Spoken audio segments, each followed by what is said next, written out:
activity at the MFU Book Fair 2023. Today, we are very honored by Mr. Yoottapong Klinthongchai, customer consultant from Elsevier, who is our esteemed speaker, and he will give us an understanding of how to use Scopus in the topic of introduction for Scopus for research. So now everyone, please give a clap for a warm welcome to Mr. Yoottapong.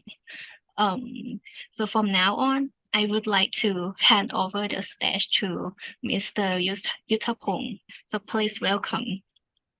Okay, thank you so much, 𝐒𝐤𝐨𝐻𝐿 for beautiful introductions. So my name is Dr. Yoottapong Klinthongchai, or you can call me like Pivin, as you want. So here is the session, like English sessions. Yeah, my name is like Dr. Vin, right? So I'm a customer consultant from Elsevier. So my product that I look after about like Science, Scopus, and Mendeley. So feel free to ask me anything about this product. I will like address my email here. If you have any questions, feel free to reach out to me, or you can send like any problem to the library, and they will provide me the issue or any problem that you have with our product in Elsevier. So I think, yeah, it's a good time to start. I know some of you may be like feel sleepy because it's like after lunch, right? We may eat a lot of food. We have a lot of things. So anyway, okay, we will start from now. Okay, so welcome everyone. So our session today is Introduction to Scopus for Research. Today I will explain you what is the introductions that we use for your research. Because some of you may know that about the Scopus, but some of you may not know. If you are new with the research field, like your master degree, even like your PhD, right? So we will learn together step by step. Okay, this is like the outline. Oh, any question, feel free to like leave your question in the chat box here. I will answer after the sessions, and the presentation will be provided after the session as well to the library. So if you want like the slide or record, you can reach out to your library. Here's 𝐒𝐤𝐶𝐿 here as well. So this is the outline that like we will talk about. Why do we need research? And introducing to Elsevier, introducing to the Scopus, and other research tool that we use for our research as well. So we will start with the first topics, right? Why do we need research, right? You may ask yourself, why do we need research? Surely, if you are like a master or PhD student, if you want to do your research, you cannot gather it, right? This is like true, right? But actually, as the like scientist or researcher, we see a lot of like cause and effect, because nowadays we had a lot of cause and effect around the world, like medical effects, education effect or cost, or even energy effects, right? So if you're a scientist, you cannot just sit here. You just, oh, we had a lot of problem. You're a good scientist, right? You just jump to help the people to solve that problem, right? And after that, you have to do your laboratory, you have to plan everything. So Elsevier is one of the company that's come to provide you the scientific database, like science and health information, like as a provider. So after that, right, surely after your research is accomplished, you will get like better outcomes, or you can like see any good situation around the world, good environment around the world. And we also get a lot of like scientists in the previous like decade, from Niels Bohr, Louis Pasteur, Alexander Fleming, even Albert Einstein. So I think you may know now, right, about the why do we need research. But some of you may don't know about like who is the Elsevier? Maybe sometimes you know that you have heard that before about the Elsevier, but you don't know who is this guy, right? So actually Elsevier is one of the publishers.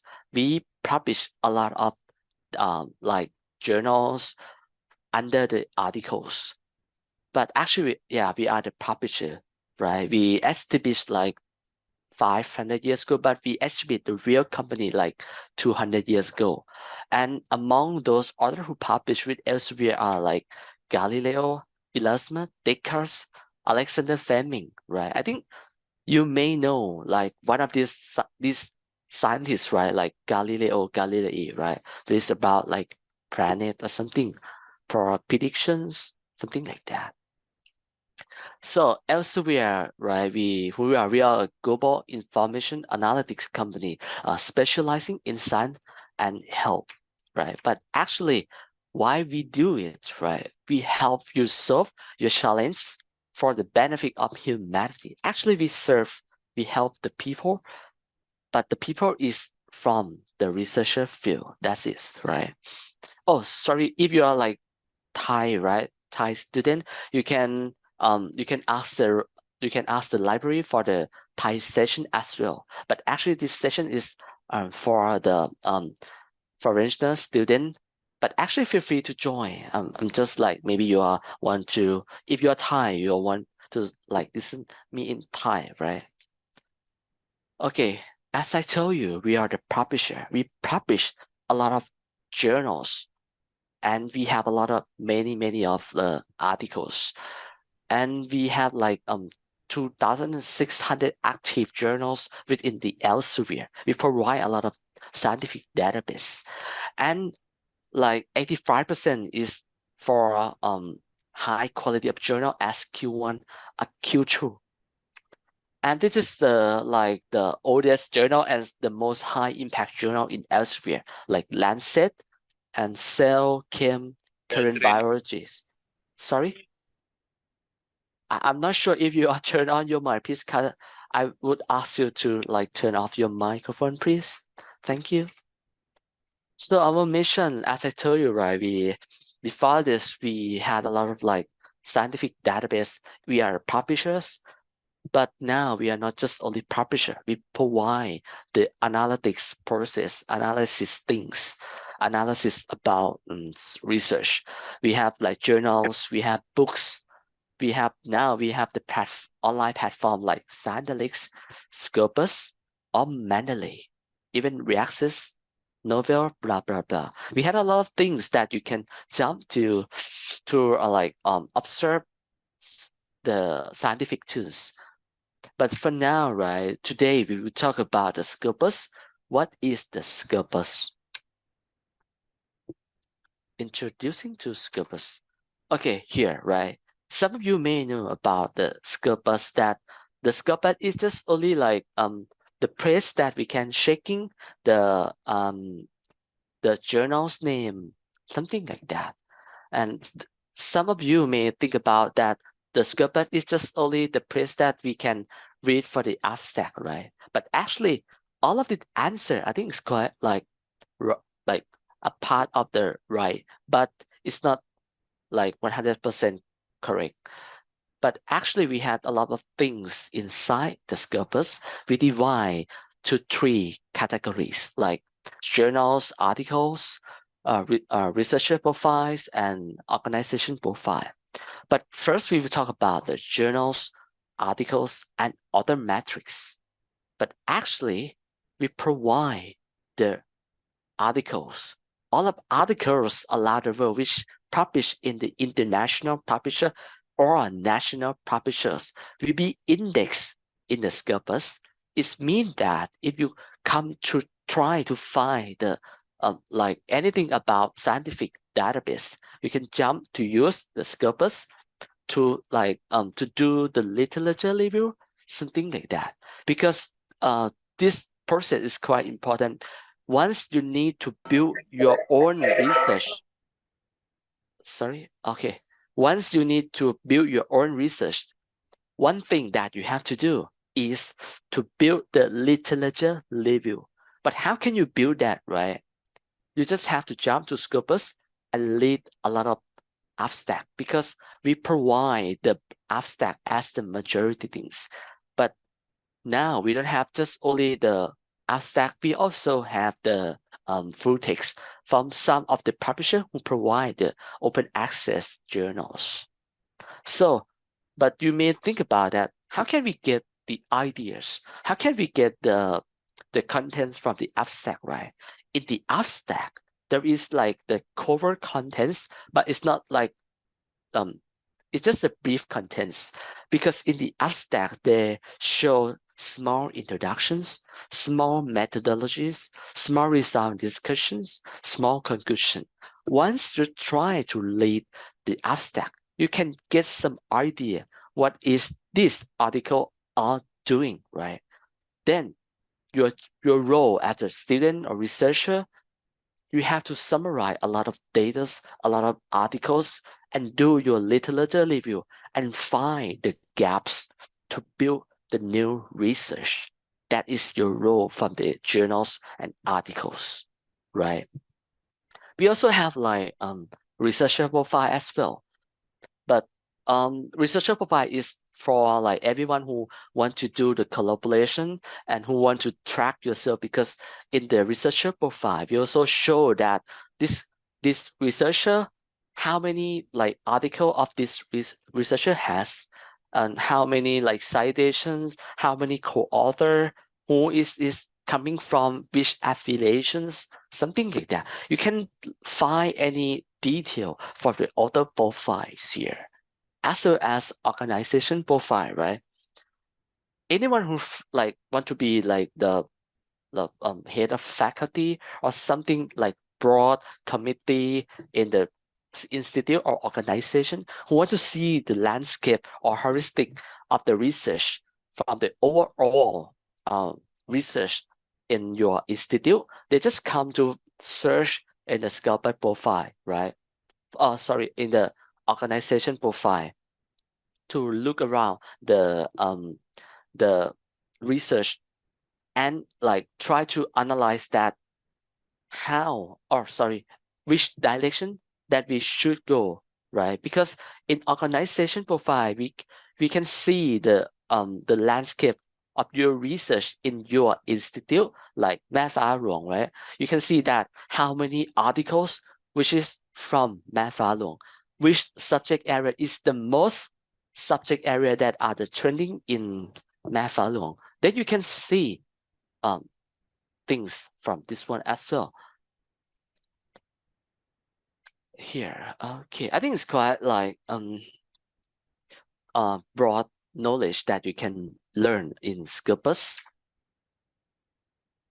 So in Scopus, right, there is a lot of like functions, which is the powerful search, filter, and refinement to surface inside within the researcher workflow, right? You may ask me that how is this different if I search in the Googles and if I search in the Scopus? If you search in the Scopus, right, in every content from the scientific database, we have like peer review process. So in every content is curated. It doesn't seem like Google's, right? Because we don't know who put any information in Google's. No one can prove that it is true. It's just not true. You have to use your own experience to analyze this or decide that this content is like it's a real one. It's not fake scientific database or scientific contents. So it's different, right? In Scopus, in every content is curated. So you can trust your scientific contents in Scopus 100%. We have the expert who try to filter any journals, something like that. So that's why the difference when you search in the Scopus and Google's. But it doesn't mean the Google is not good. The Google is wider, but you have to have your logic that which one is real, which one is good, but the experience will teach you, then you can use like both of this for your research. It will be like more stronger as I recommended. I think this is yeah. That's why I tell you in every content is curated, enriched, and connected data that surface signal about the things, right? So as you can see here, right, Scopus, we provide a lot of like 85 records, millions, right? We also have like 15 million author profiles, 95,000 affiliation profile. We also have like open access journals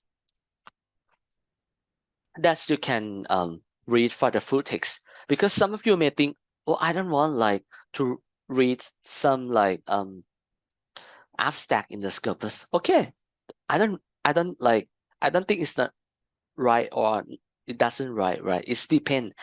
But if you want to build like the wide knowledge, you can jump to the Scopus and find the new things, find the gaps of the research inside, and build the novel things, novel research. That's why I just want you to focus on building the literature review. It's quite like it's quite emphasized. So here, right, as I told you, in Scopus, we have the many things: articles, institutions, conference proceeding, funding data, co-authors, authors. So we have a lot of things that you can jump and try to search within the Scopus. Just, I know sometimes it's quite hard if you are new in the research field. You just www.scopus.com. And after that, you just like search anything you want, try to click anything that you want to know, because you have to know what you don't know. But if you don't know what you don't know, you die. I can say that, because when you don't know what you don't know, you won't do anything. You just sit here and ask yourself, what do I know? Okay, I don't know anything. This is not good, right? Your role, as my perspective, you have to list what you don't know and just focus on that and go with that directions, right? Right, what you don't know, what you're gonna do, okay, and which one that you don't know, 1, 2, 3, 4, 5, that we can list from that as well. Okay, next one is that we in Scopus, right, we had a lot of like publishers, but how many publisher is, right? We have like 7,000 publisher which index in Scopus. It means that you can come to find the scientific database in everything around the world here, and in every content is curated, so you can trust the contents, right? And then, right, the data is quite like covered from 1788. So it means that you can find any content which back like 200 years. It's quite like long, right? And every journals, like new journals, will come to index in Scopus almost like every days.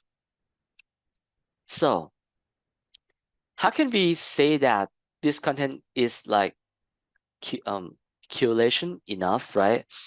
So as you can see this page, right, you can see the number on the left hand side, like there are like 100,000 active scholarly titles. It means that this number try to send to the Scopus. Each journal, right, we have like 100 journals, 100,000 journals try to send to the Scopus and need to index in the Scopus. Then we have process that we try to do the peer review process. We have like so now we have 47,000, and after that, the final process, right, we just have only 25,000 journals. As you can see, 75% has been lost. We keep just only 25% of all the journal that try to index in Scopus. It showed that all of content, this is the curated contents. then you can trust from that. I don't want you to use the Google much, because if you're new in the research world, I don't agree with that, because you don't know where you use that content. How can we trust that content? Okay, if you're a postdoc researcher, or you are the lecturer, used to be a researcher like many years ago, then you can use both from the two resources. But if you're new, just come to you, the Scopus. In every content, we can trust something like that. So what the content is in Scopus, right? So in the content which is in the Scopus, we classify like 4 categories, like physical science, social science, and humanities, right? And life science. We have the big 4 categories here, but we also divide to the subcategory as well. Then you can look around the journals, that we have a lot of journals, we have a lot of articles as well. We have like journals from 28,000 active peer-reviewed journals. We also have like 6,000 for the Go Open Access journal. It means that you can also read for the full text, which is not only abstract, right? But abstract is good for building the literature review, or find something to support your manuscript. This is a good one as well. We also have like conference as well, and books, patents. So Scopus is the gold standard. So many of the institutions or organizations, they try to use our data to evaluate, rank, report all of landscape analysis to help them about the rankings. So we will talk about the QS and THE world ranking, right?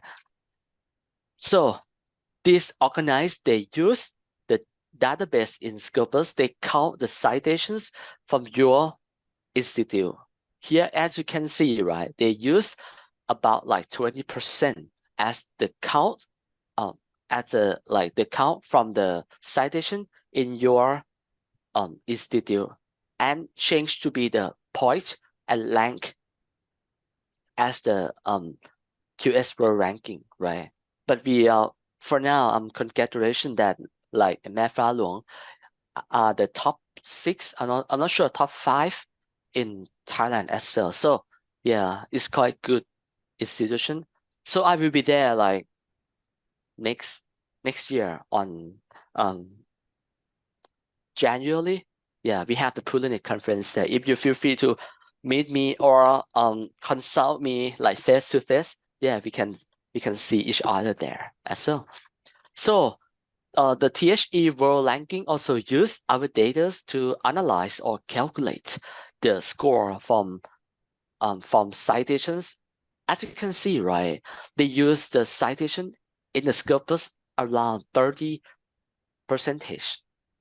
And then they just like use the formula to change from the 30% of the citation to the Scopus under the affiliation of MFU, and change to be the score. And then they use it to rank from the world university, Southeast Asia, Thailand, that you can see.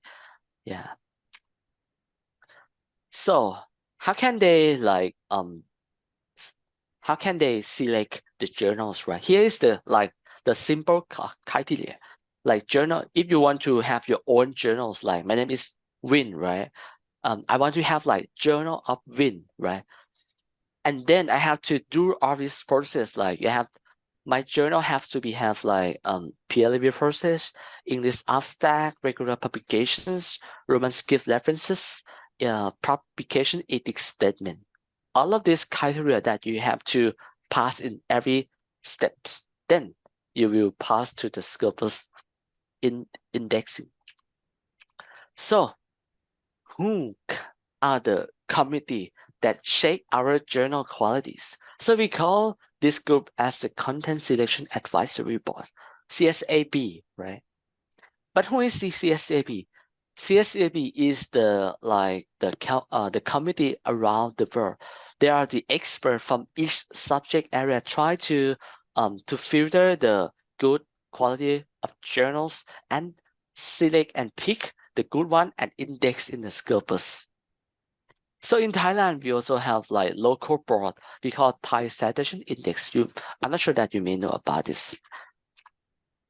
So Scopus mandate and authorize about the contents just only journal level, right? And we model and deselect the titles that are the pediatric journal or below standard. But we will learn who is the pediatric journal, right? And how can we know that which journal is the like below standard? But we don't interfere. The Scopus cannot interfere with the editorial autonomy of the journals here, right? We just point that this journal is good or not. We cannot point that this article is good, it's not good. We just give the power to the editors to design which one is good journal, which one is good article or not. Yeah. So as you can see, right, we deselect or remove the below standard journals, or we remove the journal who are the pediatric journals. ที่นี่นี่อยู่เหรอจ๊ะอ๋อโอเคจ้าจ้า I'm sorry ครับ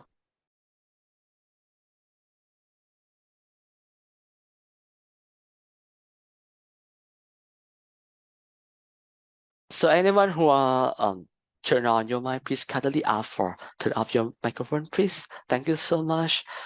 So who is the pediatric journals, right? You may know like this guy is pediatrics. Pediatrics hunt what, right? Hunt the prey. But who is the prey? The prey, I think you may know, but right? But actually the prey is us. But why you call us, right? Because if you are a new researcher, if you are the new student from master student or PhD student, right? These pediatric journals are the group who are such a scammer. They build their own journal's name and ask the people, ask the researcher. They invite all of the researcher to publish with them, but the condition is that you have to pay them, and they will serve you like 3 days of the peer review process. This cannot be possible. The peer review process can be like 2 weeks, 3 weeks, 4 weeks, right? It takes times to analyze if it's a good quality of article or not. But the process is they will invite you and ask you the money like, okay, we have this process we call the open access, right? You have to pay us. We call the article publishing charge, APC. You have to pay APC to us like $100 or like 10,000 baht or 5,000 baht. So it depends on the pediatric journals. And after, it just takes like 3 days, 4 days, 5 days, right? And then you send to them. And after that, there are no responding from the pediatric journal side. Everything is silent, something like that. And you think about, I think this situation is wrong. I will reach out against, but nothing like respond to you. And after that, it's been that your everything is gone. Your money is gone. Your paper is gone. Your mind is gone. Your time is gone, right? You cannot bring everything back. I cannot help you after like you got this process, right? But what I can help you, I just tell this story to protect, to avoid this situation in the futures. But all of this almost occur in like the invitation from your email, invitation from the Googles. But you cannot see everything about this situation if you jump to check the journal under the Scopus website, or you can reach out to library, or you can reach out to me as well. Yeah. But what's next, right? You may think that, what? It's okay. I'm rich. Yeah, I had a lot of time. But don't you know that They will bring your contents.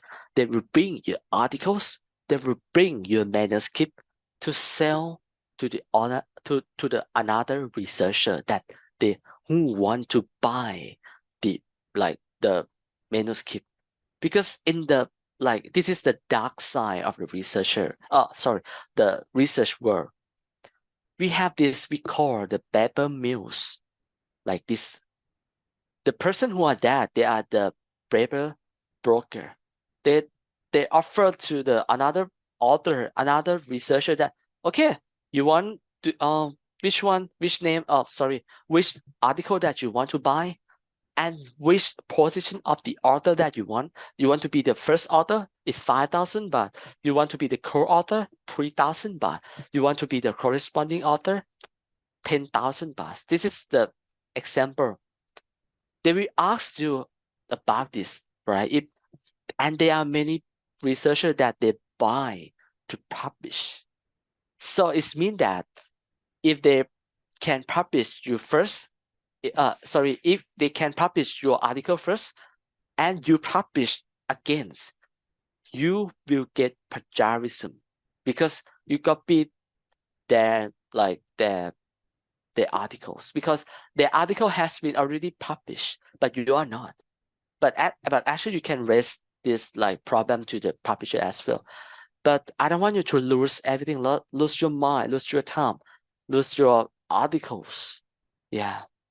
You just check everything first before you send to submit up your manuscript. I think it's quite important to protect yourself, to avoid this group, to avoid the predatory journal, paper broker, something like that.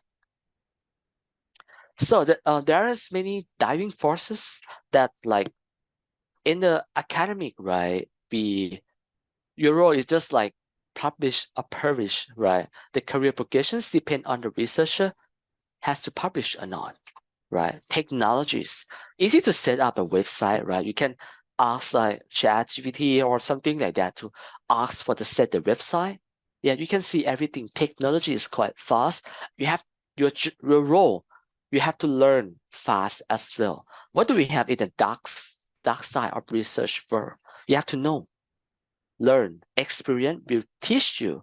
But sometimes you don't have much time to learn about this. You just reach out to advisor first before you do everything. If you are a student, right? You have to ask the library first if you don't know everything about journals or something like that.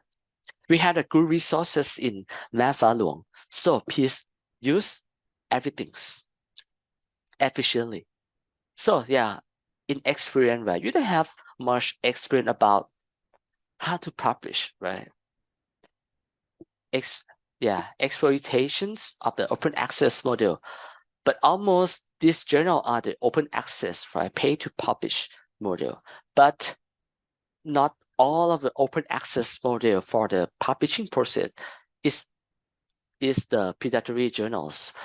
Almost just like the new journal, something like that. But if you check in the real publisher, if you check in the scientific database like Scopus, so you can trust everything from that. But if you search or you can get any email, invitations, call for paper, something like that.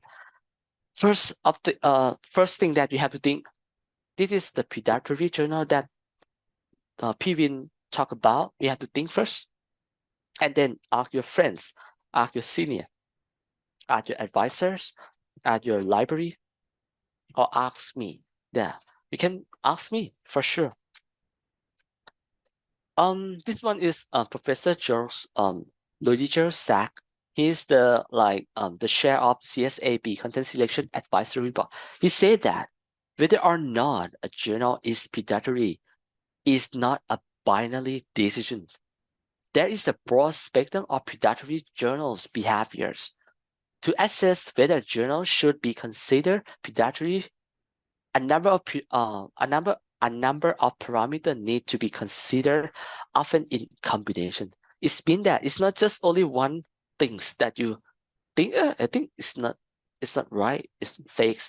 There are many things that you can compare from the real one and the fake one.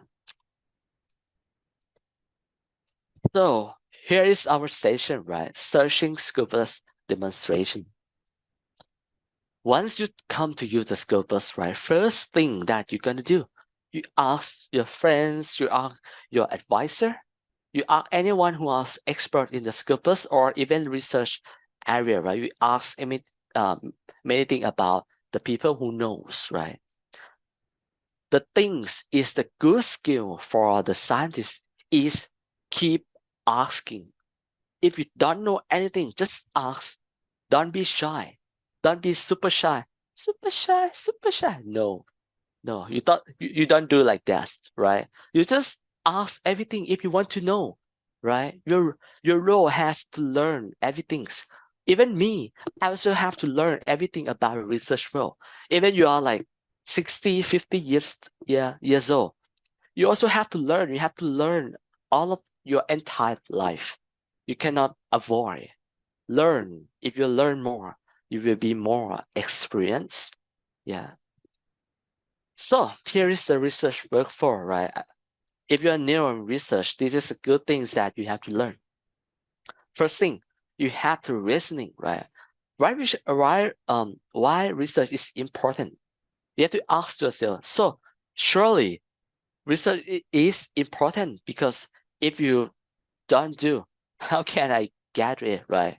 This is the our reason, but actually we had another reason, right? Because in the first of the slide, why do we need research, right? Because we had a lot of ethics and causes that we can help the people, we can help the world. But how can we get that, right? The data in your mind, the ideas. The ideas. But how can we get the ideas, right? You can think about it. Like, how can we get the idea? You may ask yourselves, because in a scientific skill, right? What you have to have like observations. It's quite important, right? Once you do something, the observation is quite like emphasized. When you look at something, you can observe and think about it. Then the process, everything will come to you, right? Why? Keep asking, right? You can question anything. Yeah. And then, right, you have to read a lot to know things. So why do we have to read, right? Because we have to get a lot of basic knowledge. Because if we have the basic knowledge, then we can do another things.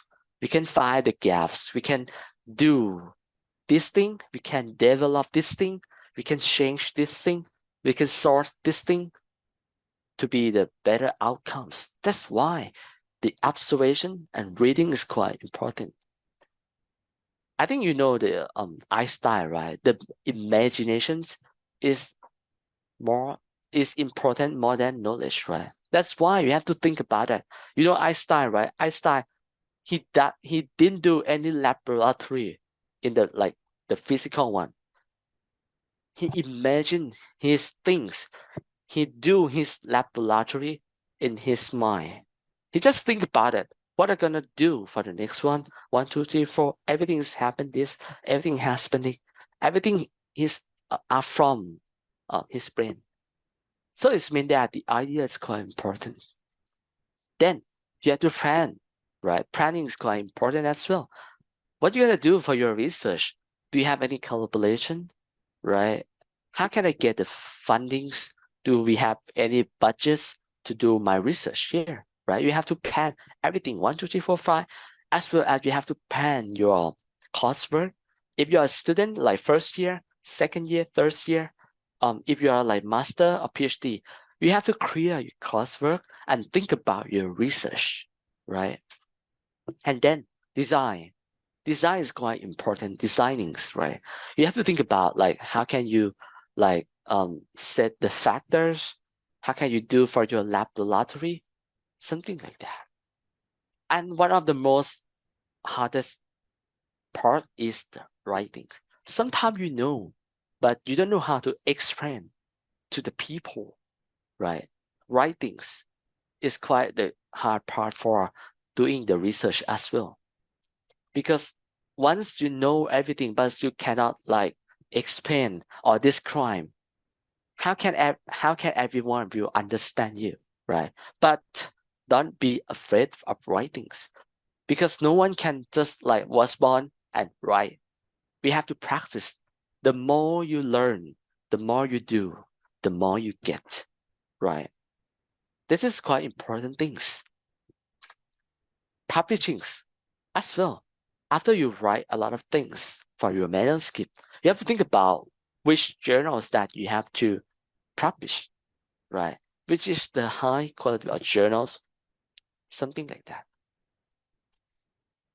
Sorry, I have to sip a lot because I'm cough in the morning. Yeah, I just got like a bit fever. Promoting as well is quite important. If you're like PhD and you want to be a lecturer, you want to be a researcher, you want to be a postdoctoral researcher, promoting is quite important as well. That like which place that we can show your work to the world. Scopus is one of the platform that we can show as well, because in Scopus, everyone around the world can come to see your work. And tracking as well. You can track yourself if you want to be a researcher that's like how many citation, 𝐒𝐸𝐵 or something like that. And the last one is the research data management. This is for like the committee, dean, chancellor, that to have to look for the landscape of the research for that institution and do the policy and go like which direction. Yeah. But first thing, let's think about it. This is like the use case login, X blah blah blah. Yeah. Okay, we will start to the Scopus. First thing, you just go for the www.scopus.com. You can use this one under the IP in MFU. As well as you can use your email, right, at mfalong.ac.th. But I'm not sure about your institution emails. You can you can use that for login as the sign in via your institution to keep and track your history once you come to use the Scopus here. So we have the major functions from like 3 functions, from documents to search about the abstract, author for the researcher profile, affiliation for the organization profile. Easy, right? Just 3 of these. And we also have like sources here. Sources is the place to check your journals, your books, your conference. That if you want to check like the journal names, you just come to this function sources and put your journal names and look at the data details. So once you look in the bottom of the page, right, you can see the advanced document search. We use this to scope from your keywords, because sometimes you you search things, right, and you get a lot of results, like 1 million results. But you can imagine that how can we read about like 1 million articles in 1 year? This cannot be possible, right? Your role is to scope by using the Boolean operators we call AND, OR, AND, pre, slash, W slash. And you can also use this like field code if you want to look about this chemical and these things. Yeah, you can use field codes as well. We have affiliation, author, chemical and entries, conferences, document editors, fundings. Here, okay. Here we will talk about the Boolean operators. Once you have to search, but how to use this, right? And is the file-only document that contain all of the terms. The terms may be far apart from each other, but it should be together. It means that if you want, this word and show together in each articles, you have to put you have to put and like food and poison. So the release sound will be in every articles will show for the food and poison. Next one is we call like intercept, right? We just want this together. And next one is like oral, right? Oral is mean like you also want it and want that. Find the document that contain any of the terms. Is this used to cover synonyms, alternate spellings or abbreviations? So you can use oral to cover your keyword. You want this, oral, you want this, and you also want this as well.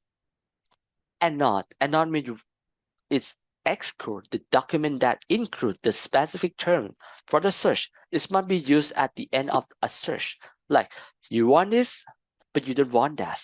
Because sometimes you want, if you're from the faculty of the education, right?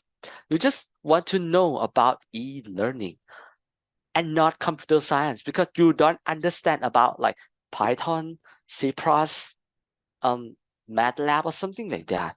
You don't want to go for like something that too much deep. You just want this one, but I don't want this one. Something like that. This and not, right? Try to use. Okay, I just put the the keywords like article interactions here, right? The result will be here. You can use the filter on the left-hand side to be more concise.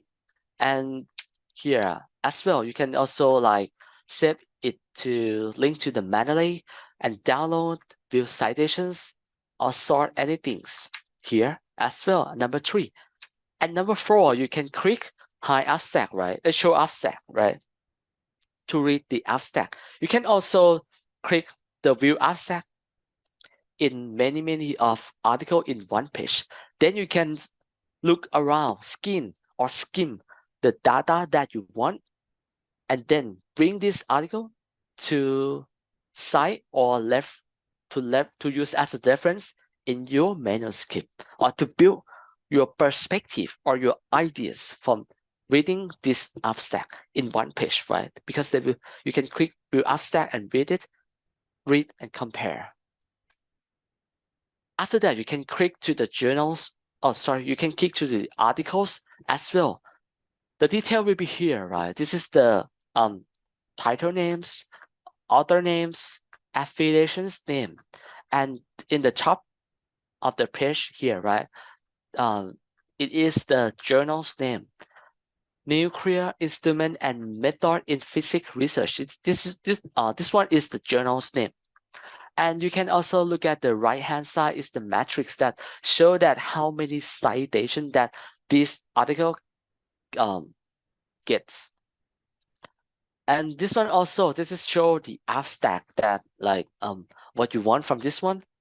And this one show that like the cited by which document. You can see here as well. And the next one is the source preview files. Once you are reading here, right? Okay, just go back. Once you are reading your articles and you want to know that this article is which journals from, you just click on here, nuclear instrument and method in physics research. Once you click it, that will show the quality of journals on the right-hand side. So we call like source preview files here, right? They show that they are in quartile 1 in the category of the subject area, biophysics or structural biology, molecular biology as well. You can see here from the quality of journals, even like metrics as well. Once you scroll down, right, in the middle of the page, you can also see another matrix like we call Sustainable Development Goals, SDG, right? But what is the SDG, right? SDG is like the target of from the United Nations, UN, that we can help the world to be better. No one is left behind. We have like 17 SDG that you can see up there. This is one like the SDG 8. This one is related to SDG 9. This one is related to 16 and 17. It means that this article is related to like SDG 8, 9, 16, and 17 as well.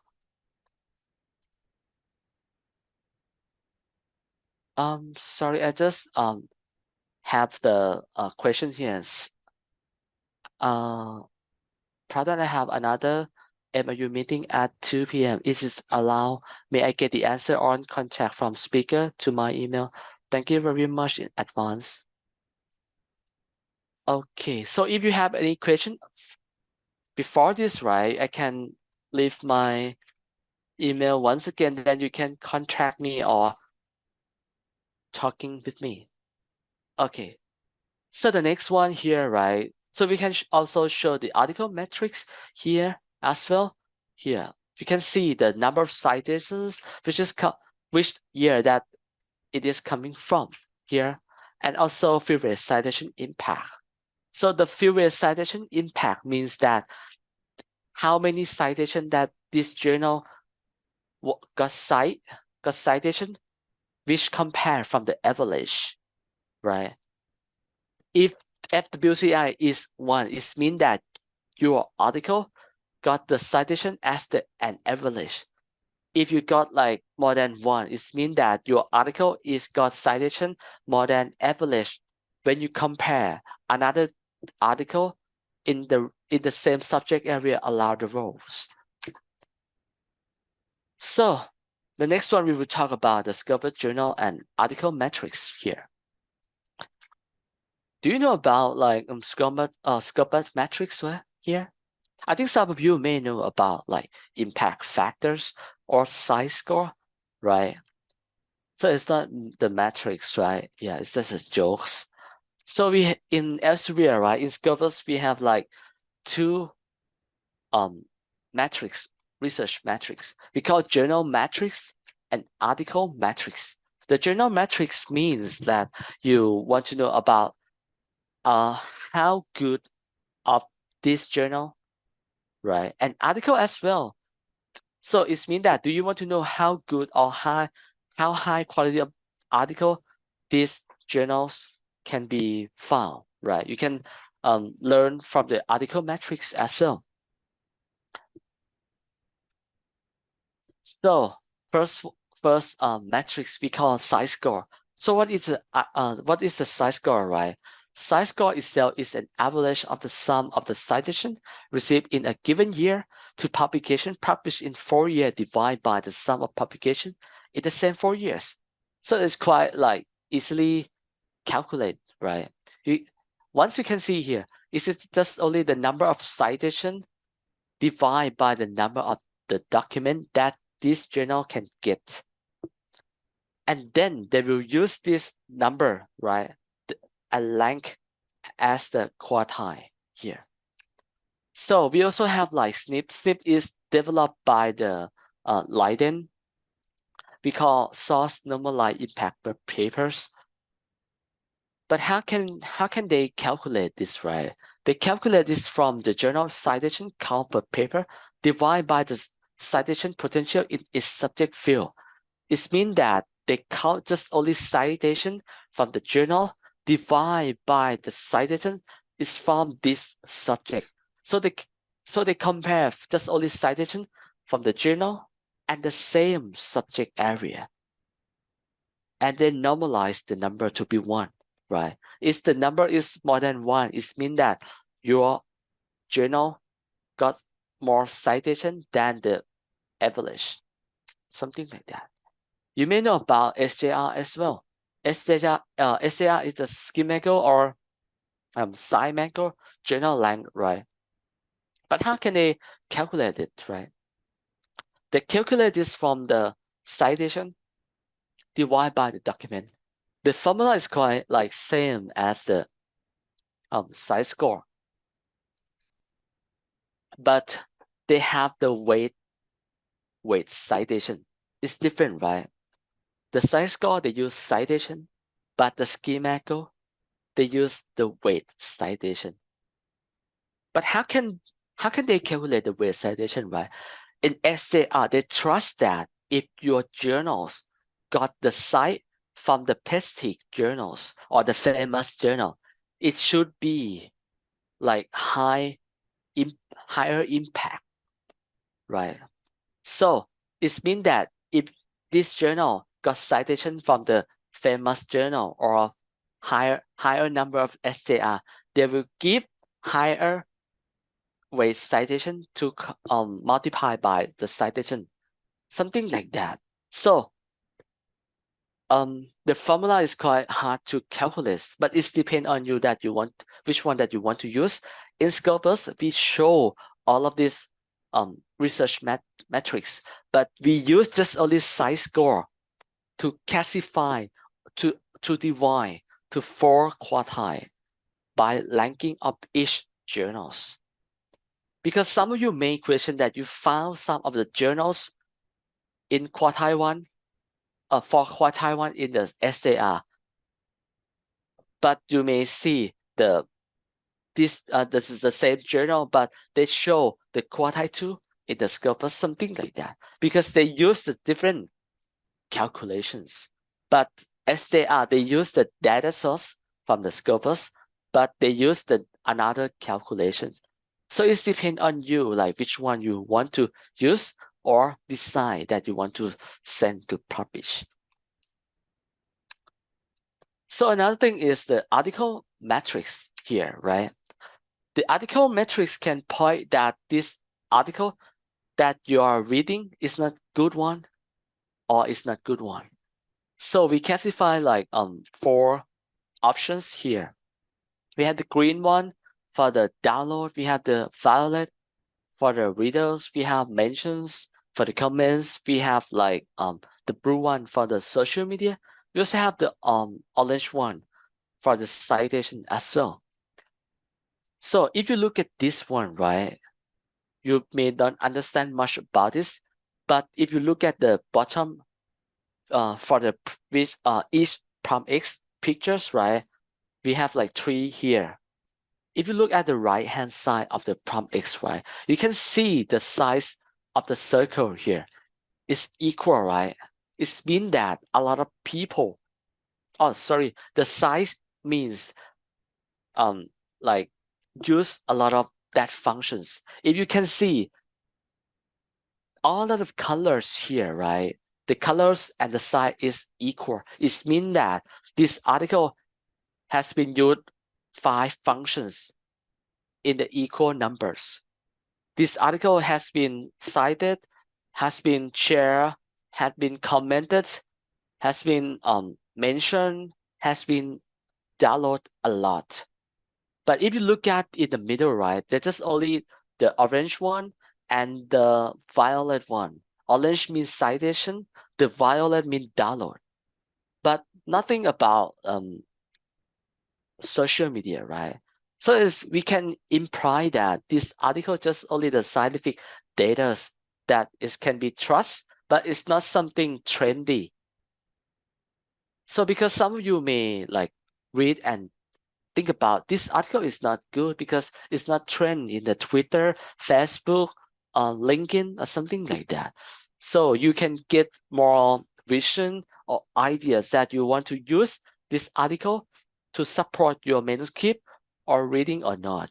Because we are not sure just only like citations. We have another option that you can design, which is this article is good or not, like download, mention, share on the social media or something like that. So you can also like click on this in front of your titles here and save to Mendeley.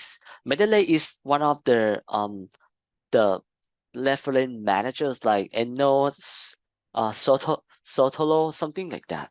It's quite like same thing as well. You can click on it here, save to Mendeley and export or save to blah blah blah from another file form. And you can also like download like up to 50 documents here as well, but you have to install the Scopus download manager as well to your Google Chrome or Firefox or something like that. You can also set alerts here. That's why I show you. If you log in via your profile, via your institution emails, right? You will get the profiles here, and you can set alert here, and you can ask Scopus to update the new article from this keyword that you want to know, because you can update the new knowledge from this. And you can also do this function from the analyzer results to see the another detail, like how many which journal is the most published from these articles. You can also look at the trend document by year, that this keyword still trendy or not, or you can look at the number of the document from which author is published the most. And this one of for the affiliations, that which affiliation who published the most. So the next one is the author search. So this author search is just only show the author profile, like Facebook, right? Something like that. But it's track your article, it's track your co-author, it's track everything that you want to know about your articles from first period of first publishing until present publishing. Here, you just put the first name and the last name, as well as you can see like the author details here. And after that, right, you can look at here, you can see your author names, affiliations. You can see here as well as the function for edit profile, set alert, set to the list. You can look at this as well from the how many document, how many core author for this researcher, as well as you can sort the data and other publications here. I think this one is quite important, that you can look at this one and see for profile that this how many document from this author that published in the Scopus from each year to each year. You can track yourself. You can also see the H index, number of citation, number of document, as well as the field here, right? It means that this author is the person who specialized in like esterifications, time esterification, and saccharifications. That you can find these author emails and contract if you have any problem, if you want to do some collaborations from this researcher as well. Because if you are a PhD app, you want to do some postdoctoral researcher in abroad, you can find like things like this. And you can look at the author profile in the top of the page. They will show that how many article in which position that this researcher published, like corresponding author, first author, co-author, single author. So you can edit profile here as well, right? If you have your profiles, you can make it change here. You can search for the missing document. You can merge your name, because sometimes, right, you submit a lot of publishers, and another publishers, right, they use a different name, like different abbreviations from your name, and the Scopus cannot detect that you are the same person.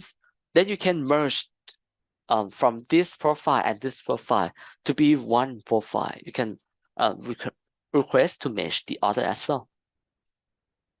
Or you can do the auto feedback wizard from here, where we have the Scopus /feedback/author /FECYT.URI #/ here as well. Yeah, this is the things that we have to do from the process. As I told you, right, we have like author names. Once you submit or publish with each publisher, they will provide the different author name from each publisher, like this one, right? Actually, I am a Dr. Win, but first publisher, they use like Dr. Win. Another publisher, they use the Dr. Win. And Elsevier, they use the Dr. Win, like this. So it will be separate with a different profile. But in usual, right, these guys are the same guys. So it is the Dr. Win. But we have the platform we call ORCID numbers. Then if you go to Regis, right, you will get the number of the ORCID as your own, just only one. It means that if you are the Dr. Win from this publisher, if you are the Dr. Win from another publisher, if you are the Dr. Win from Elsevier, all of this guy will link to this number. So it means that they will like conclude all of the profile to be one. Just example from the another profile to be your just only one profile as a Dr. Win, Dr. Win 4653489. This is for example, right? So this is a free platform that you can go to Regis here, ORCID.org. You just go for the Regis stations here and do for the process. And after that, you just come back to your own researcher profile in the Scopus and connect to the ORCID here. And after that, you just follow the process to authorize, select profile. They will ask you a lot of questions. You have to prove that you are this researcher. So the next one is the source browsers. The sources that I show you is the place that which have journals, conference, books, patents here. It is here is like locate here, sources on the top of the page. Once you want to check your journal's titles, you just put your journal titles here, click on it, click on here, titles, and put your journal's name here and click find source. They will show your journal's name. If it doesn't show here, it means that this journal is not indexed in Scopus. So you don't have to like to send to submit because this journal is mentioned that they are indexed in Scopus and they may are the like predatory journal that say that, oh, I am in Scopus, but once you check it, it doesn't appear any things about. But if you are not sure, you can reach out to your library to ask for checking for you as well. They will happy to do. And you can also like click on this, and if you want to submit in your subject area, right, you can click on it here and choose the subject area. They will show the subject area from each one. You can also use this filter to like to pick your quartile to submit as here as well, like show only title in top 10 percentile, first quartile, second, third, and fourth quartile. And you can see another details here like source titles, size score, percentiles here, citation, documents, percent cited. Once you click to the journals, right, you can see this page. This page will show the journal metrics on the right-hand side, and on the bottom of the page, right, you can see the size score and how can they like calculate the size score here. In Elsevier, right, we quite like transparent company that we show everything that we do the calculations. And if you want to know about the which subject area is this journal from, you can see the category here. Cell is under subject area of the biochemistry, genetics, and molecular biologies here. And you can see here, right? You can look at the rank here as well, right? And you can look at the percentile. Percentile will be divided to 4 quartiles here, right? You can see here, 99 to 75 we call Q1, under 35 to 50, we call Q2 or second quartile. Under 50 percentage to 25, we call Q3. Under 25 to 0, we call Q4. It means that if you want to know that ecosystem services, which quartile is this, we can look at the percentile and divide by your sales, like 99 to 55 Q1, Q2, Q3, and Q4 for the subject area here, category. And more on size score here, right? Once you want to know about the size score, rank, and trend, here you can look at this. Before this, right, they show that this is the number 2 from 119 journals, but what is the number 3, number 4, number 5, or number 1 journals? Because sometimes you got rejections from your articles and you want to send to another journals.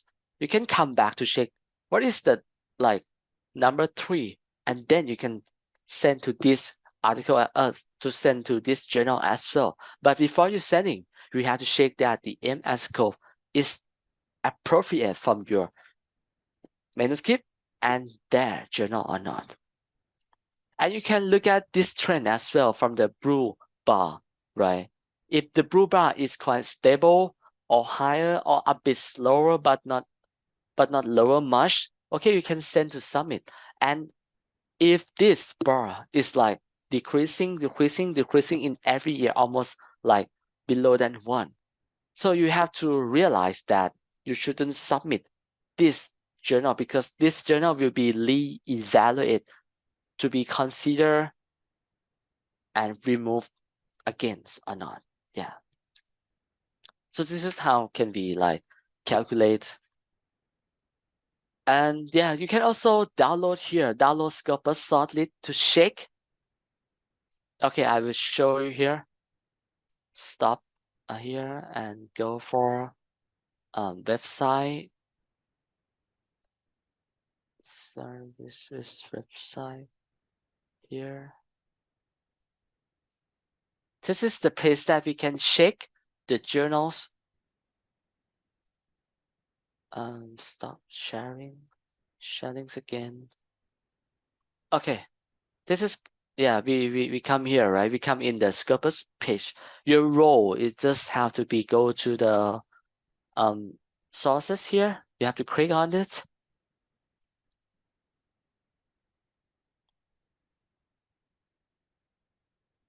And after that, right, you just have to click on the download Scopus shortlist here and click to the download Scopus shortlist here.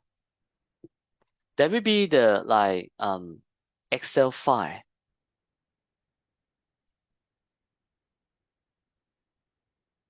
Yeah, it's quite big. Okay.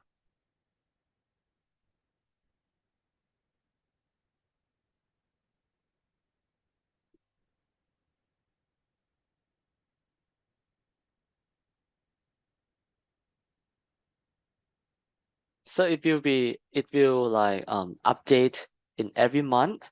So how do they look like? So they look like this one here, the Excel file.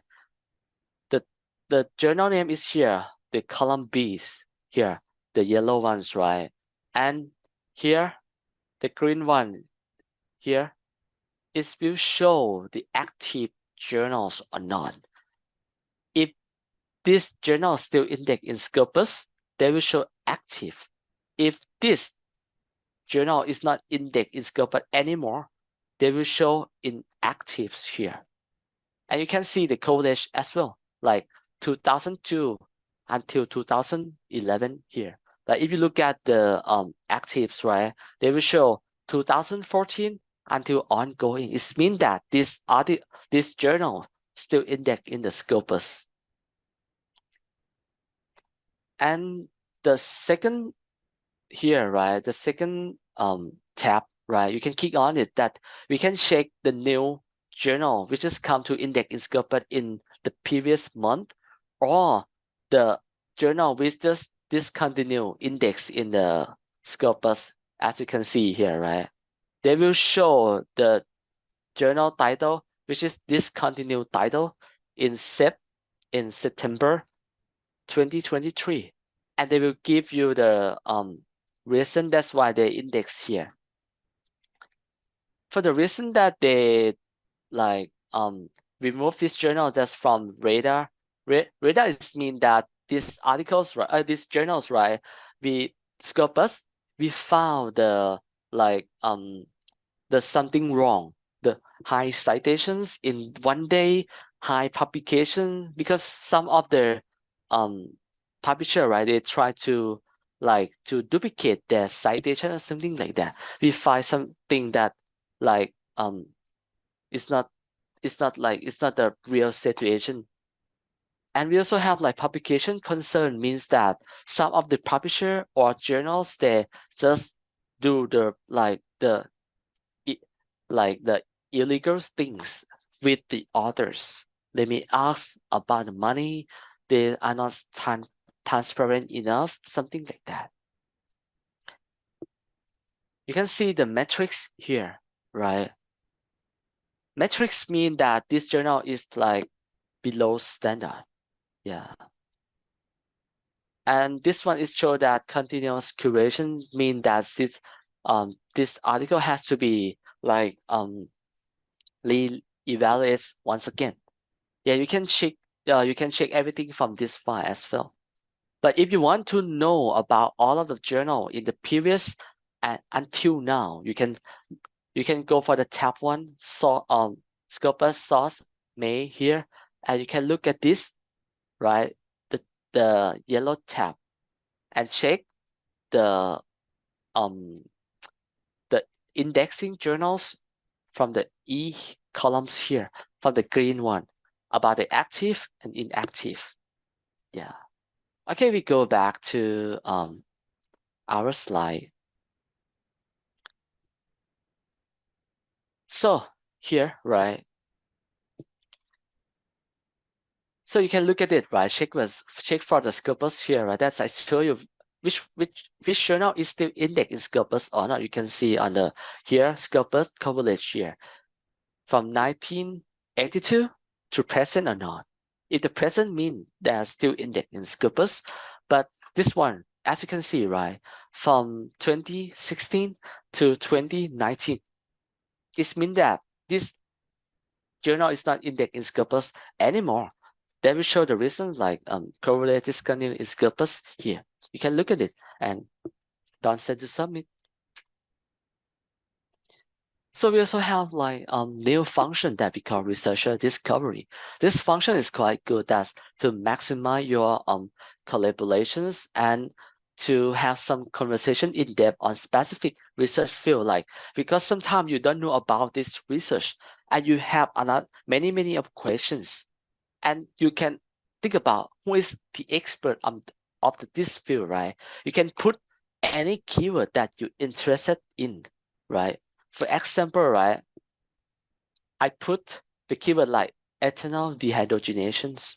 They will show the researcher here who published the most, or you can sort here as well from the highest citation or something like that here, right?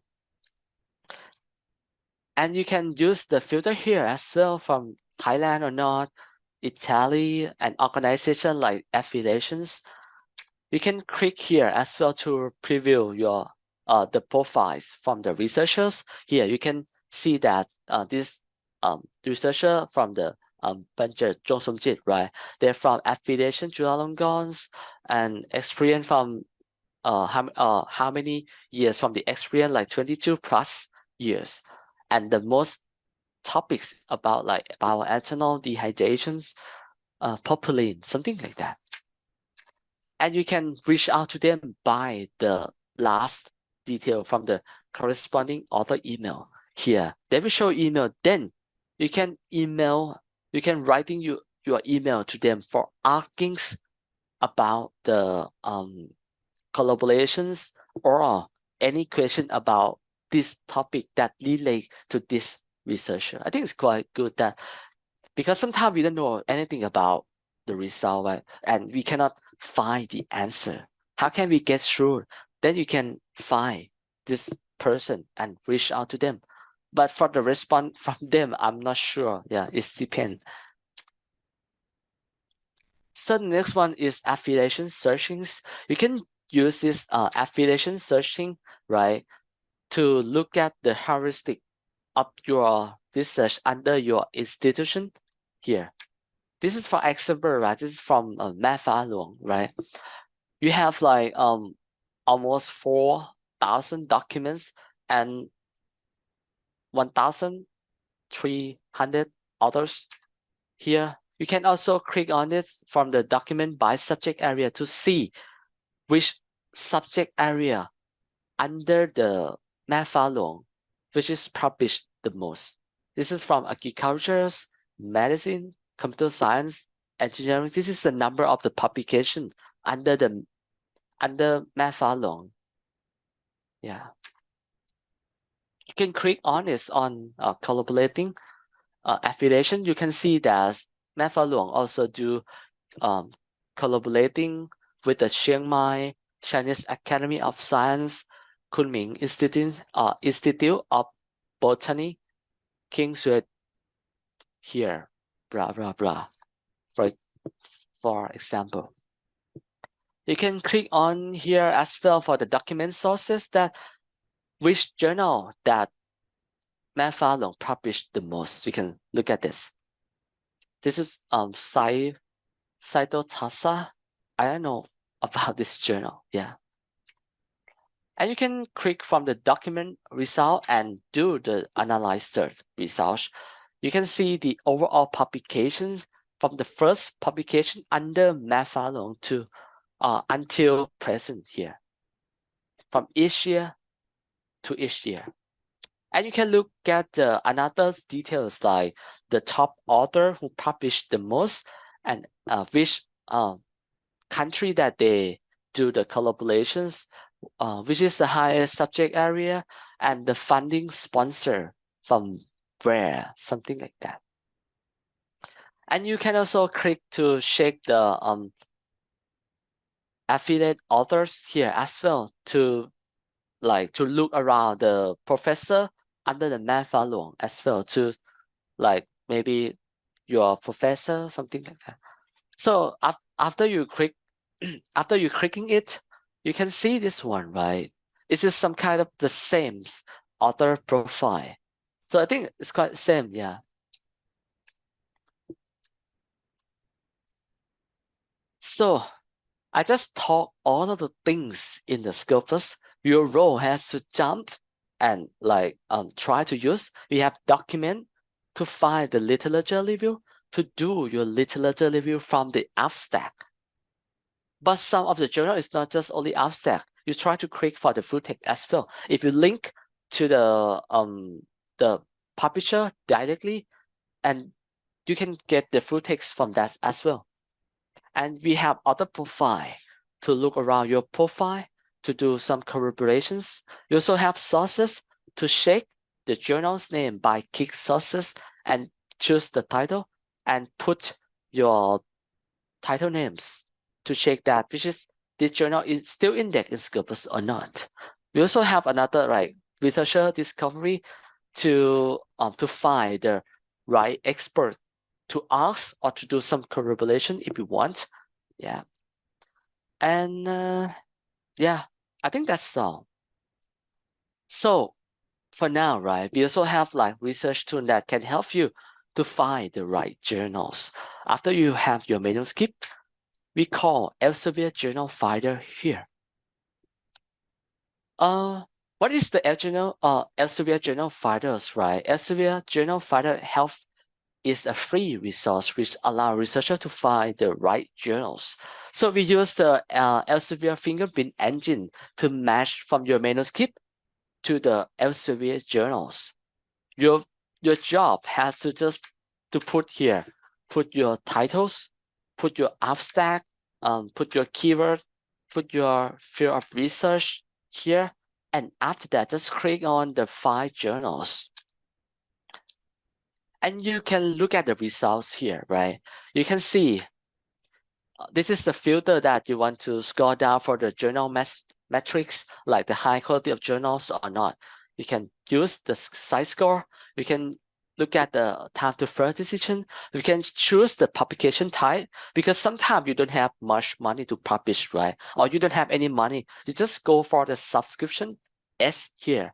But if you have much money and you want to publish in the open access, right? You just go for the open access here as well. But in Elsevier, we had a lot of journals that go for subscription or hybrid journals. Hybrid journal mean that once you got acceptance from the journals, you can choose that you want to publish like open access or you want to publish like subscription. We have the choices for you to choose for publishings. So you can also sort this one as well, like size score, impact factor, acceptance rate, for example. So this one is the journal that you can choose and send to submit. This one is like the most appropriate journals that you can send to submit, right? They also show the detail like size score, impact factor, acceptance rate, even like time to first decision or time to publications. Then you can plan for your publications, how many months that you want to publish, because if you're second year or of the master degree, right, you have to do your thesis and maybe publish. If you're a PhD student, you have to plan which semester that you have to finish your coursework, and which semester that you have to do your laboratory, and which semester that you have to send to publish your articles. And this one can help you to plan the publication process, because we show the time for you to design. But before you sending, you have to click on it and to read about the MS code every time, because once you don't read about the MS code and you send to submit of some journals, which is not appropriate or suitable for your manuscript and that journals, they will reject you immediately with the reason of your article is out of scope, or your article is not suit in our journals. So you have to be sure that you read this detail already, that okay, their MS code and our MS code is the same things. Then you can send to submit. And we also have the researcher academy is good for, it's like an online platform which take you through the different phases of the research cycles, from the beginnings of the research preparation through the publishing process, all the way to demonstrating impact. Is this suitable for PhD, master, postdoctoral researcher, or anyone like researcher or lecturer who want to learn more in the research world, like open science, ethics, something like that? So here, this is all courses that we have. This is a free one that you can go to learn all of this. We have like how to to prepare the research preparations, writing for the research publication process, navigating peer review, communicating your research. Okay, I pick one like a fundamental of manuscript preparations. Once you click on it, right, they will show this page for you. They will show like what will you learn, an introduction to publishing process, insight into how to build an articles, top tips for writing a great abstract. And they also show the total times that you have to spend for these courses. And then you can get certificate after you finish your course, right? English languages. You can click start learning and learn from the videos here. So now, right, you can think about AI. AI is like coming to you, right? You can hear it on, I think it's every day, right? ChatGPT, generative AI. Scopus is not just only like stand here, right? We develop in every moment. We combine their the AI and Scopus, and I have the video for you to look here. So I will share here.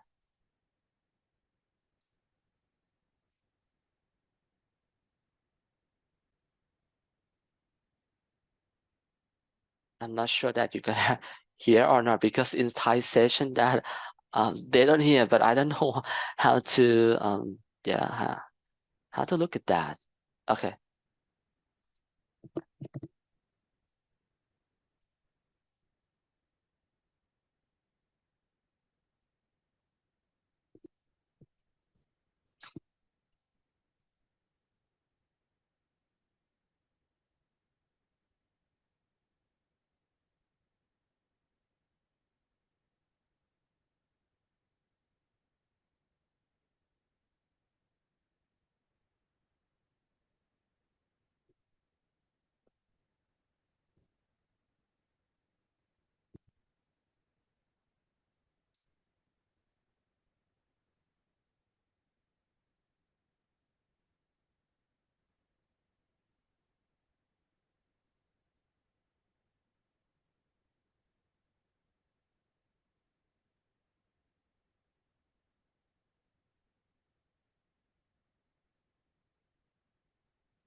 All right, I'm so sorry that the sound is not like it's not here once again. But so anyone who want to know more, so you can like I will leave this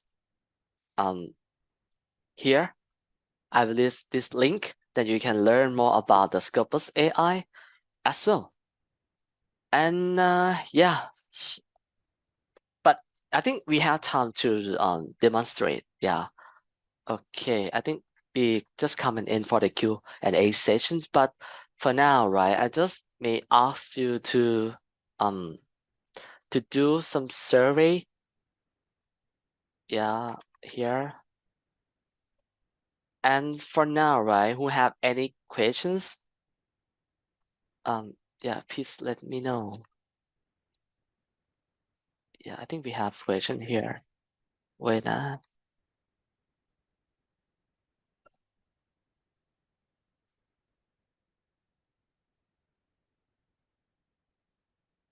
question is like, lecturer, what tools we can use to scanning and selecting the very proper and fitting articles gradually?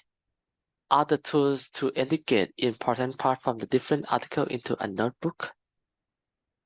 Can you explain more about this?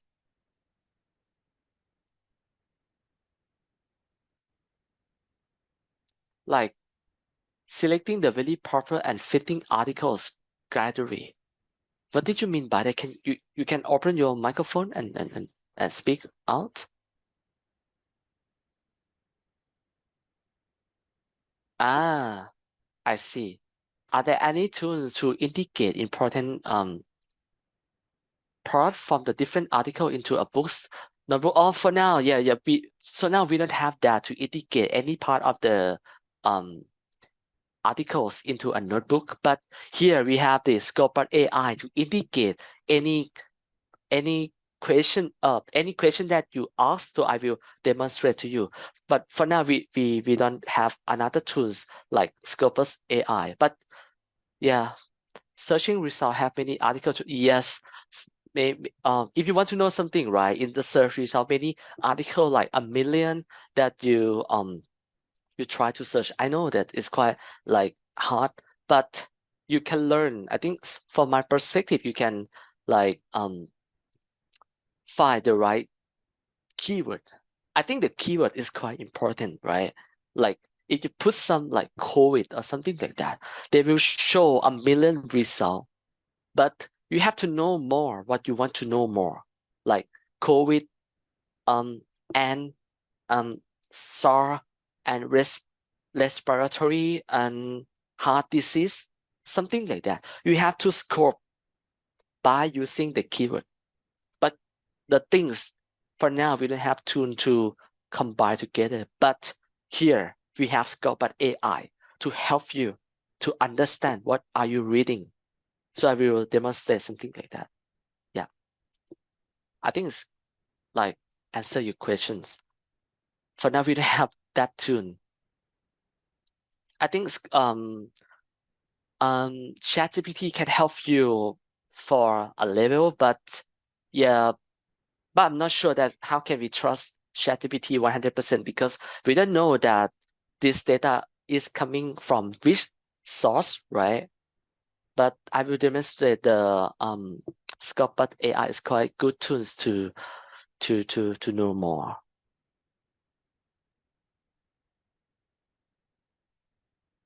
But actually, I have another questions that from Kun Maya Daniel, right? She asked about she said that good afternoon. My name is Maya. I'm from School of the Social Innovations. My current expertise is environmental sustainability. Thank you for your clear and good explanation about Scopus and Elsevier.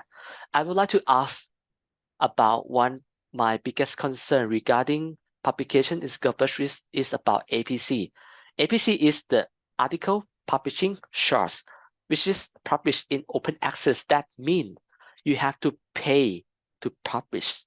But the good thing is the reader can read the full text. Okay, next. Most of the time, journal lists in the Scopus require APC, which is usually expensive, more than like 30,000 baht, yeah, 50,000 baht until 100,000 baht. Yes, it's quite expensive. Is there any platform for Elsevier to get some discount or networking with 𝐒𝐸𝐴 in order to support us, the lecturer in APC? Yes, for now, I can say that we have the process from Elsevier. We have the mandate that we help the middle. We have the country which is had the middle income in Thailand.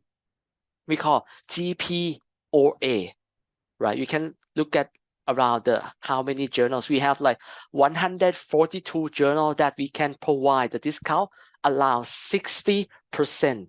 You just have to pay only 40%. But they will launch next year, January. My another question is support that our school would like to conduct an international conference proceeding in Scopus with Elsevier. Our school want to upgrade our journal into the Scopus. Is there any contact person from Elsevier for 𝐒𝐸𝐴? Thank you so much. I can publish my. Okay, yeah. I think Kun Maya is already out, right? Okay, so I will reach to her once again. So for now, I will demonstrate the Scopus AI for you.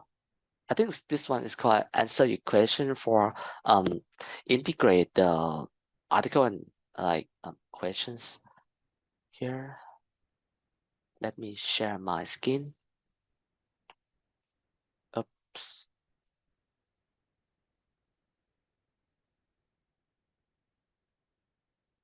I'm not sure I'm sharing my screen. Sorry. Wait. Okay. So here, right? Here is the Scopus AI. So I just ask anyone who want to ask anything in research, in your research field, you can put one questions and I will put to Scopus AI. Any questions that please ask here. Any you can put in your how to use the Scopus AI. Maybe in I will let you know once again. Pandemic preparedness. Okay, sorry, I will go for this one. Okay, you can ask like natural language. You don't have to use just only keyword, like what you want to know, right? Okay, I will put here, right? what is pandemic preparedness? This one, right? And then I click search. They will show here what is the pandemic prepare here. We also have answer. This is answer from the generative AI, not just only the answer or the keywords. They show that pandemic preparedness refer to the ability to prevent, respond, and control epidemic outbreak. They also show that this sentence is from this article and show the references. It's quite good, right? And after that, you can, if you want to understand more, you can jump to this article. It's also like, it's involved various environments such as early warning system, cross-border disease control, non-pharmaceutical inventions, dermatological surveillance, and transparent manage of the data. Here, it's quite good, right? They'll show the summarization. What are you asking for? Because you can use the natural language here, and it can also show here, visualize it. You can see the overall from your questions here. You can see here, right? Pandemics can be healthcare system here and public health measures. And this one can be here, infections control, and here as well. It's quite good, right? You can see all of the things. You can see, like this one can be go for that one. You can understand all the scope that you try to asking. This is the performance of the Scopus AI. We combine using the large language model to connect each word to each word and summarize to be your own natural language.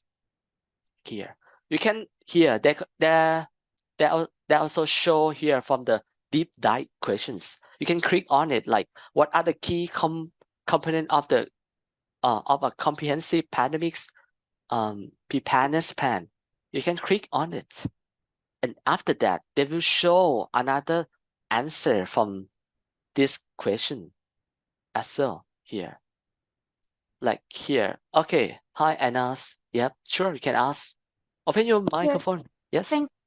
Thank you for the opportunity, and I'm interested to get to know more about this Scopus AI. So I was just wondering, and nowadays as we are really into this era of AI, and speaking of publication, producing academic articles, often we're actually debating whether or not when we as researcher or academics or author producing academic article using AI is ethical. Some scholars argue yes, some scholars argue not. So I was just wondering, from the Elsevier and also Scopus AI perspective, how would we be able to appropriately utilize this and avoid any, how can I say, Plagiarism, right? Plagiarism. yes, any plagiarism issue detection. Yeah, I think it's Thank quite. you. I think it's it's a great questions, and there's many concern when you use AI and your research, right? From my perspective, you cannot use like all of the contents here and copy into your articles. You cannot do that. But what you can do, you can avoid the plagiarism by do the paraphrasings, change the sentences. This is just the place that you can learn, not just the copy into your manuscript. Yeah, that's why I told you. Even like ChatGPT or Scopus AI, this is the place that we can learn. What is this? What is the main answer from the questions that we get from that? We cannot copy all of the contents into your manuscript, but your role have to just restructures this answer to be your own understanding. Just rewrite or paraphrasing from this sentence to be your own. But you can keep like the same structure, but you can put like some adverb, passive, active to be your own and put the references to give the credit to the another authors. This one is quite important. That can help you to avoid the plagiarism, to avoid the the detection from the Turnitin or identifications. This is the tool that we can detect for the AI like writing. Yeah, I think this can help you, right? But if you want to learn more, yeah, you can click on yeah. I think I'm not sure. Yes, sure. You can get the record and file from the library. I will send to the library.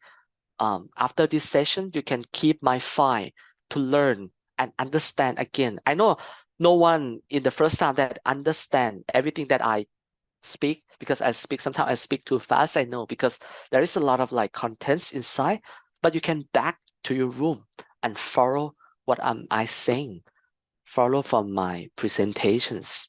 Yeah. And yeah, anyway, if you are a student, you just have to focus on your research. But yeah, don't be shy. Don't be super shy to ask your friend, your advisor, even me. Yeah, I think you have email here. You have my email already, so you can talk each other.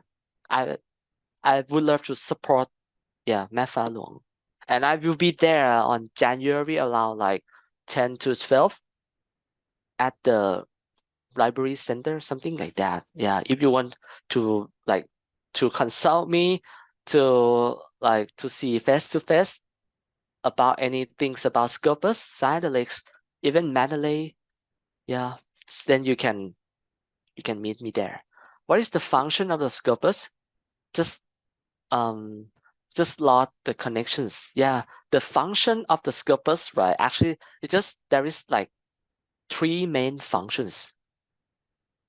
Document, author, affiliations. The document is just search for building the literature review, right? Because in document, right, you can find the abstract from the scientific database. But sometimes it's not just only the scientific database, right? We also have like the full text as well. And we also have like author profile that you can find some expert and contract him to ask about anything about your research field or do some collaborations. And we also have the affiliation profile that you want to know, like how good MFA Luang is, how many publications from this one, from this institute, something like that. This is all of the functions. Oh, the function, you are just distraying, sorry. Okay, this function is from Scopus AI. Yeah, it can can reduce your time, because sometimes you just use the document to search the keyword, right? And you want to learn anything, but you don't have much time. This functions, right? This function is like to answer and reduce your time to learn more detail. And you can put the natural language. That's it. Yeah, you can put anything, not just it's not just the same document, right? Document you just have to put the keyword about keyword. But in Scopus AI, it's like you search the Googles and what you want to know. In every answer is based on the abstract, which is curated content. It's not like ChatGPT that you cannot check that it's a real one or not. But this one you can trust, and we show each sentence from each abstract. We can also show the the visualize that show which is this coming from, that you can see the landscape and the heuristic of these questions. Okay, you can ask one more question. You can type of it. I will ask the Scopus to answer. Yeah, go ahead. They can type what you want to ask the Scopus AI and what you want to know. One more question for Scopus AI. I will let the Scopus AI answer. How to get this paid? Oh, actually, this paid will launch the next year. This is the beta just only for employer under Elsevier. Sorry, yeah, just only me can use. The next year, I think many of people can use the Scopus AI, but I'm not sure this will be like the additional one or free one. Yeah, but I just want you to realize this is quite important. Yeah, you can ask anything about research. Yeah, so I will show another questions for myself. Okay, what is okay? How many types of the battery? Right. How many type of the battery? This is the natural language, but you can ask anything here. Okay, I enter. So the result would be here. Right.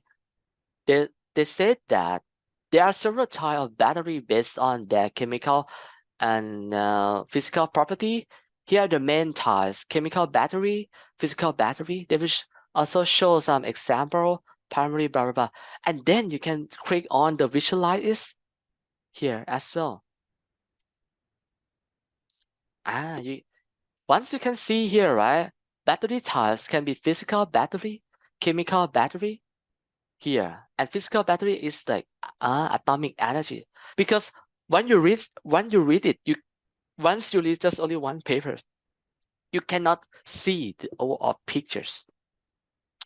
You have to connect everything by yourself, but Scopus AI can help you to analyze like battery types, how many types, something like that. Can you search how to formulate sunscreen product in a new trend? Yep, sure. No problem. Okay. Here you are.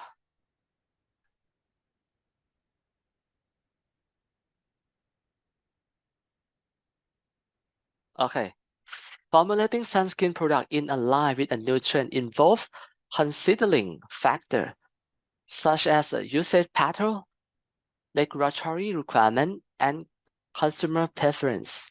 Here are some key insights from the abstract, right? And you can look at this like usage pattern, regulatory requirement, consumer preference here, and they also show the summary and another like things here. And you can click on visualize as well to see the overall. Here, sunscreen. Okay, you can capture here. Go. 1, 2, 3, 4, 5. Yeah. Sunscreen formulations, formulation technique, active ingredients, something like that. I think it's like quite help you, right? Yeah. And they also have like another question from Scopus AI, like if you want to know more about what are the key ingredients used in formulating sunscreen product for the new trend, you can click on it and they will answer to you as well.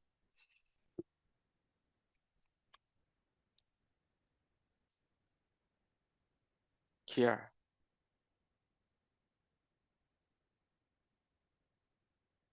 The key ingredient used formulating product and nutrient, blah, blah, blah, right? And visualize it for the nutrient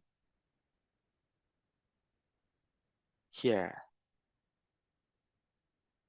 Something like that, yeah.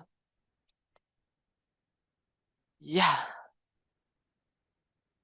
I think this can help you, yep.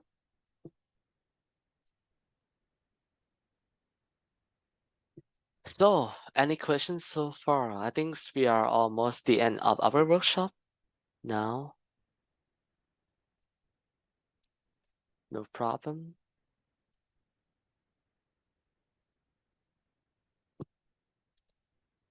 So if you don't have any questions so far, so I will close our workshop today and my name is Yoottapong, right? And thank you so much for everyone to join our session today. I think you can get a lot of knowledge about Scopus and get a lot of knowledge about your research.